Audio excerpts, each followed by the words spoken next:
Delhi pollution. If the news is bad, what if the truth was worse? Now, that seems to be the situation in the national capital, with the AQI or the Air Quality Index hitting 494. That's near 500 in the previous couple of days.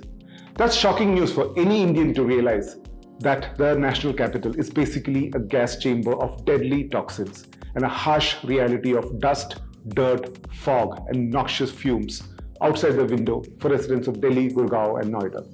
But wait, what if the AQI of 494, terrible in itself, was just the tip of the iceberg? Well, there are two factors to consider here. One is that India's AQI is capped at 500, which means that any higher value will not get officially recorded by the government, as, according to authorities, it is of no practical use. The reasoning being that health hazards plateau at 500, meaning that whether it's 500 or 1000, the health impact is similar. So as a means of warning, a measure of 500, according to the government, is enough. Fair enough. International air quality monitors is also considered on a scale of 0 to 500, with anything above 300 considered hazardous for humans. But there's a difference. There is no upper limit, and values beyond 500 can be shown when the pollution keeps rising. Which is why, say on Sunday, the monitoring station at the US Embassy, diplomatically a land belonging to the United States of America and not India, but practically all 28 acres of it very much in the heart of New Delhi in Chanakyapuri, recorded an AQI of 1,374. It calculated PM 2.5, the micropollutant that is the worst offender in northern India, at 764 micrograms per cubic meter. The permissible limit, which is not dangerous for human beings, is just 35 micrograms per cubic meter.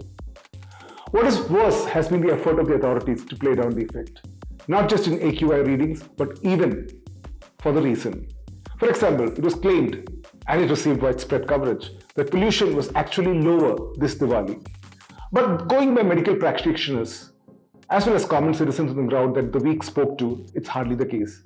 One community doctor in Gurgaon told us that the effects are actually worse this time, and that she has never seen this many number of younger patients coming in complaining of chest, throat, and nose infections, with able-bodied men having to resort to use inhalers.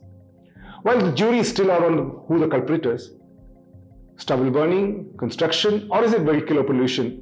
For the good folks at WhatsApp University, a new delightful culprit who can be blamed for all of North India's pollution has been found. The air blowing into Punjab and northern India from Pakistan. And never once to disappoint, at least one Pakistan leader has blamed winds coming from India for all the pollution being felt in Lahore and Multan. Well, isn't it perfect? Blaming an enemy country? I mean, it would be no fun to blame the Himalayas for trapping all the air and causing all this pollution. Will it?